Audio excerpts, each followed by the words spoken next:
Paano nga ba mag-contour cut ng vinyl sticker sa SignMaster? Madali lang, may mga teknik akong ituturo sa inyo mga idol. Pero bago yan, ay huwag kalimutang mag-subscribe dito sa ating YouTube channel. Tara, simulan na natin. Una ay open ang SignMaster. Tapos i-click nyo yung new document, ilagay nyo sa set na A4 size. Kasi A4 size yung sticker na gagamitin natin. At pagkatapos, i-drag ang design at ilagay sa gitna. At pagkatapos, i-click ang Apple icon, tapos contour cut wizard. Next step, punta ka sa print options, i-check mo lang yung use design size and position and use page marks. Tapos balik ka sa output options. At pagkatapos punta ka sa printer properties, tapos set nyo lang yung settings na gagamitin nyo sa pagprint ng vinyl sticker nyo. At pag na-set nyo na yung printer settings nyo, dapat wala na pong nakalagay na red line dyan sa gilid. Ayan, pag all goods na yung settings nyo dyan, i-click nyo na yung build at pagkatapos i-click nyo lang yung yes para mag-auto trace na tayo. Ayan, dahil lang mismong circle yung ikakat natin, ayan, check lang natin tong keep holes para yung mismong circle talaga ng design ang makakat lamang. So yun, tapos ko nang na-print yung sticker natin mga idol. Nakikita nyo merong mark tapos arrow dyan. Tapos gumamit ako dito ng cutting mat na transparent na nabili ko sa Shopee. Ilalagay nyo lang yung sticker dyan, ididikit nyo. Kailangan naka-center po yan. Tapos lagyan lang natin ng scotch tape para hindi po gumagalaw habang kinakat tong sticker natin.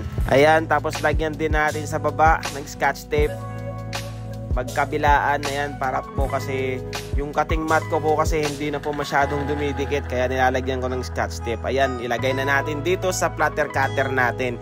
Yung platter cutter na ginamit ko mga idol ay Koyi MC630. Ayan, yan yung sinasabi ko na arrow. Kailangan yung arrow mga idol nakaharap po yan sa inyo. Ayan, tapos yung mark na dyan, tapos dapat nakatutok yan sa cutter, sa blade mismo, dapat nakatutok po yan. Ayan. Tapos mga idol, ang ginagawa kong technique para makuha ko yung saktong pag-cut niya, nakikita nyo yung dalawang guhit na yan sa cutting mat. Ayan. Pinapantay ko lang yung dalawang guhit na yan dito sa daanan ng blade. Sa linya ng daanan ng blade. Bali, isa din yan sa palatandaan ko na straight na yung pagkakalagay ko sa cutting mat. Kasi minsan kasi mga idol, pag nakabase lang kayo sa black mark ng sticker na yan, minsan kasi hindi niya nakakat ng maayos yung design. Minsan may mga puti pa, minsan tabingi yung pagkakat niya. Kaya ito yung ginagawa kong palatandaan para malaman ko na kung naka-straight na ba yung cutting mat natin.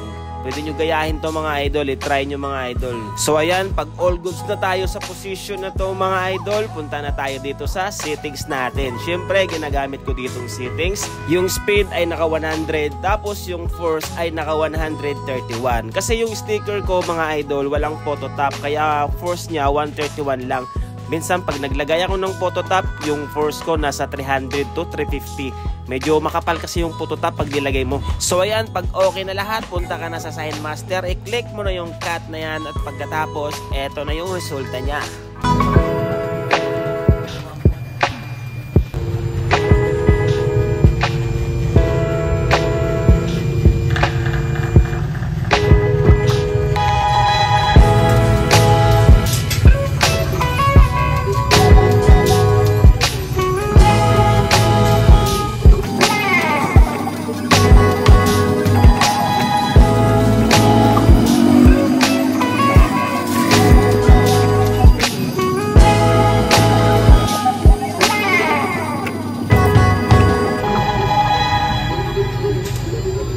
So yun lang mga idol, madali lang, nakat niya ng maayos, kita nyo naman yung output, sana nakatulong lalo na sa mga baguhan at sa mga nagpa-practice na mag-contour cut dito sa SignMaster.